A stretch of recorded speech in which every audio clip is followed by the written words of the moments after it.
বিসমিল্লাহ বলে কুমড়া বড়ি দেওয়া শুরু করি। আমি কখনো কুমড়া বড়ি বানাইনি, জীবনের প্রথম আজকে কুমড়া বড়ি বানাচ্ছি।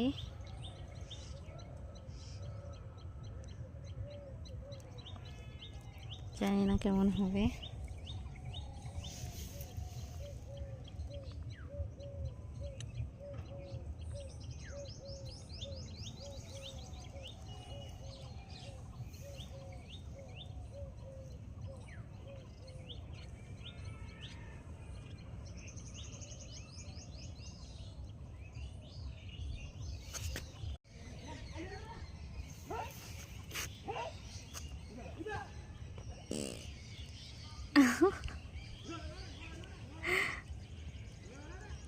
জানি না কেমন হচ্ছে আমার কুমড়া বড়িগুলো।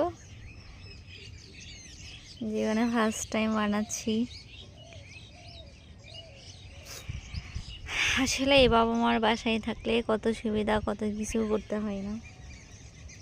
নিজের উপর যখন সংসার পড়ে তখনই বোঝা যায় কাজগুলো কতটা কঠিন। নিজে কিছু করে খাইতে গেলে অনেক কষ্ট লাগে, একে একে সব করা যায় না।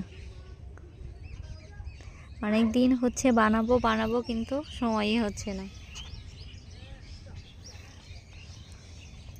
আজকের জন্য বানাতে শুরু করছি। শেষ হলো আমার কুমড়া বড়ি দেওয়া।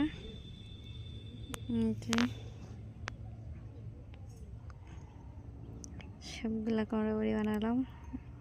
রোদে তেমন নাই, আল্লাহ রোদটা ভালোভাবে হলে শুকাইতো।